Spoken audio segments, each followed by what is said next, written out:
So we're continuing with our MC19 project. The purpose of today's video, or what we're going to do today, is take all the spark plugs out and examine them and their condition, and also take the rocker cover off so we can have a look inside the engine. The main reason we want to pull the rocker cover off is to check for stuck valves. While we're in there, we may as well see if any of the valve springs or any of the valves are stuck. This is a very common thing actually for motors that have been sitting a long time, where the valve will just stay slightly open, or in some extreme instances it'll be considerably open and you've got the risk of a piston hitting a valve. That may have already happened because I have spun this engine over. So really what we're looking at is just seeing what the state of the valve train is. If a valve has been bent, it will be obvious. So one of the things we'll do is actually look at the valve clearances, though not necessarily adjust them. If we check the valve clearances and we've got one that's incredibly wide, this is a fair indicator of a stuck valve or a bent valve. If the clearance between the shim and the cam itself is massive, something isn't right. 55,000 kilometres on this motor as well. We don't know if the valves just don't need adjustment. Having said that, the recommended interval for adjusting the valves on this engine is 24,000 kilometres. That's pretty long, but when you look at the way the valve train is put together on these, it is actually quite a reliable and intelligent design. So after 55,000 kilometres, it wouldn't surprise me if one or two of them at least needed adjustment anyway. When we want to get the most out of our engine, we need to make sure things like valve clearances are spot on, because you can bet that I'm looking forward to listening to that swinging noise that a gear-driven cam makes, and I'm certainly looking forward to giving it a good right handful. So let's start. Now the first thing we're going to do is pull the plug leads.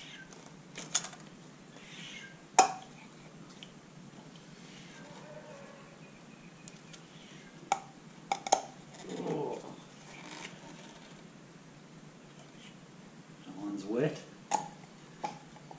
Consider that to be a good sign.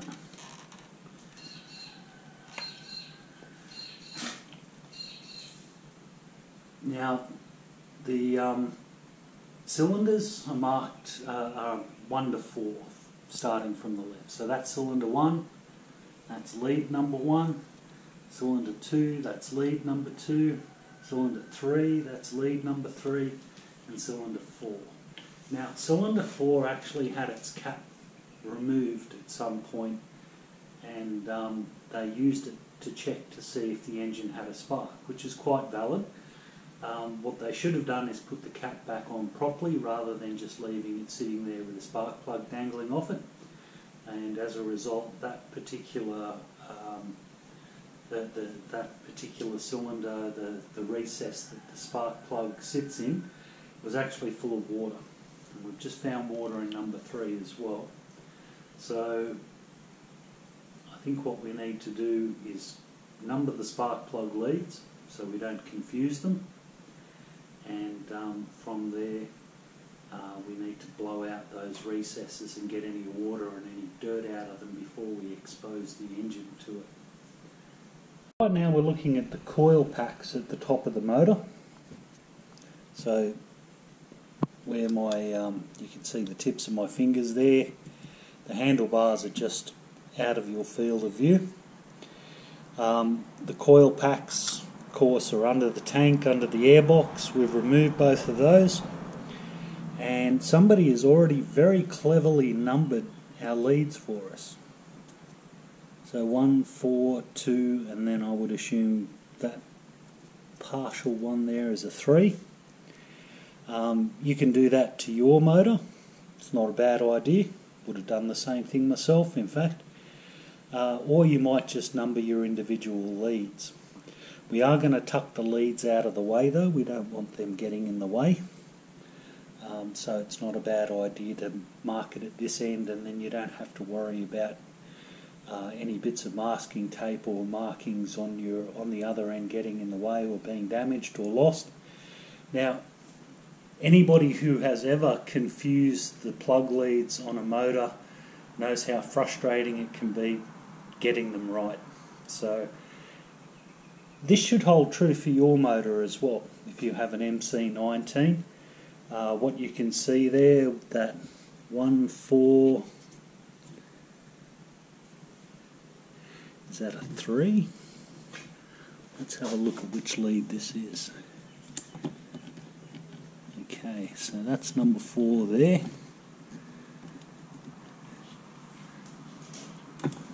No, that's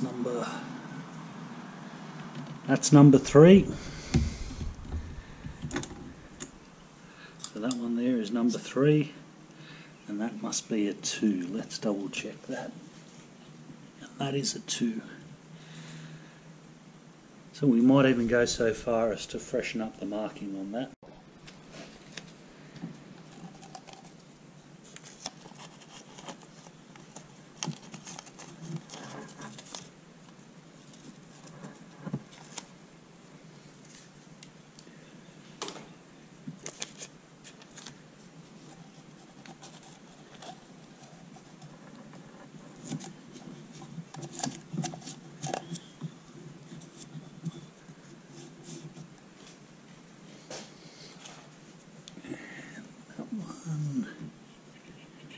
Number 2.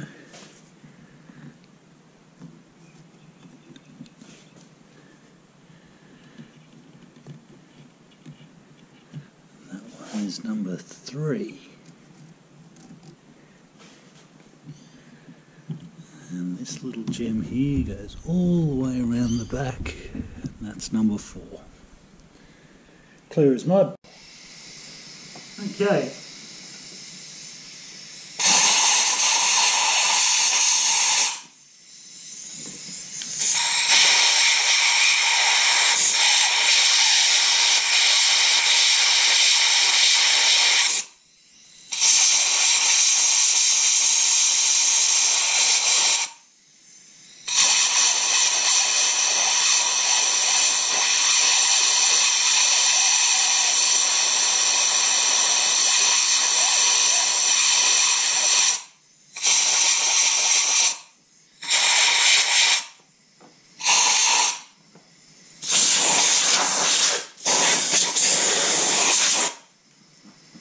So we're just reducing the chances of a foreign object falling inside the engine.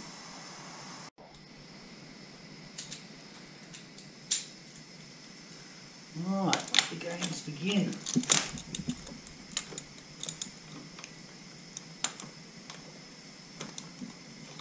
And of course, the spark plug socket.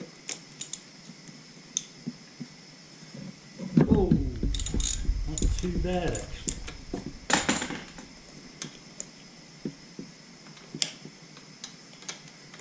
Let's have a look at our first plug. I wonder if there's any way I can tuck these leads up and out of the way a bit.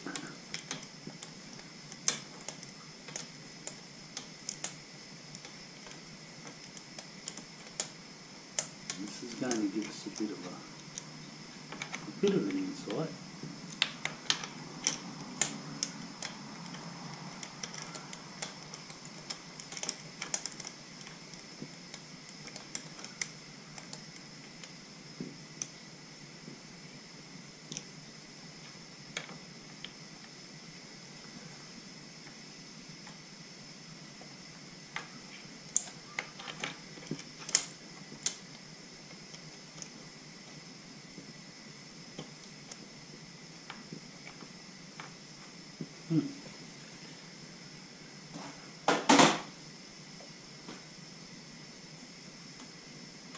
definitely is loose enough.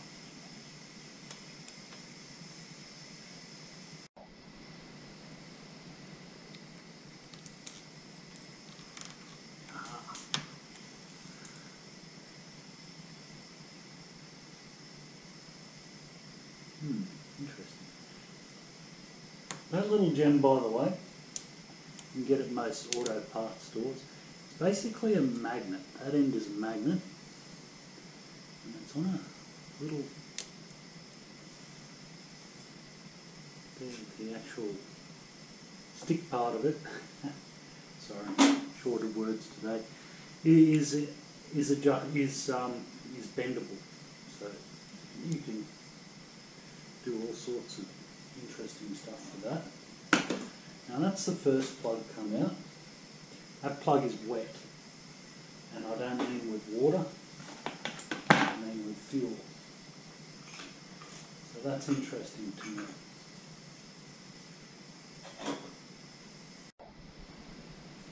Okay, let's go to number 4. Number 2.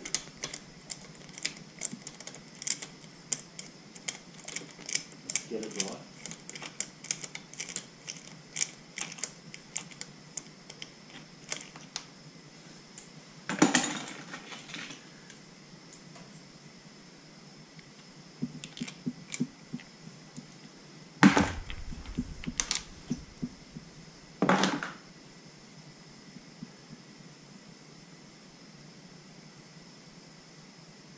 Another fouled up plug.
I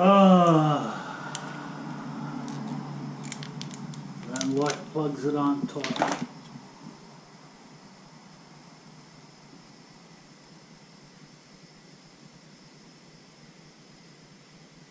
Okay, so that's another carbon fouled one.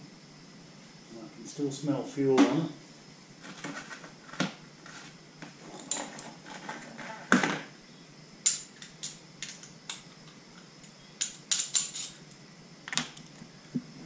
I apologise that this last one you guys don't have a good view of. That one at least was tight, which is good because this is the one that was filled with water.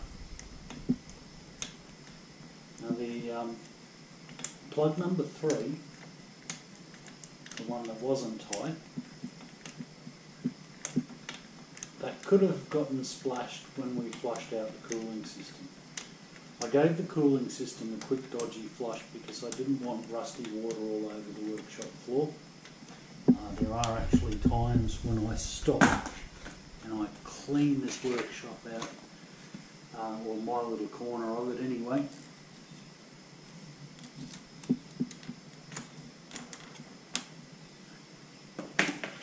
And that's another carbon fouled one.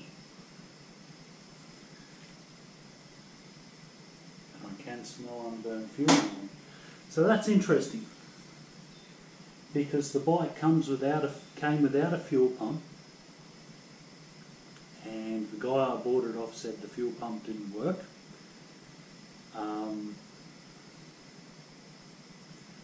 The wiring on the bike has been butchered and somebody has checked the spark. So I'm assuming they checked the spark and they found one and they drew the conclusion that the fuel pump didn't work. Interesting.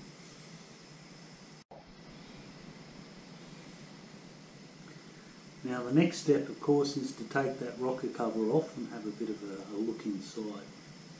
So I'm going to split this video up into parts, probably 2, maybe 3, depending on what we find and what we can see.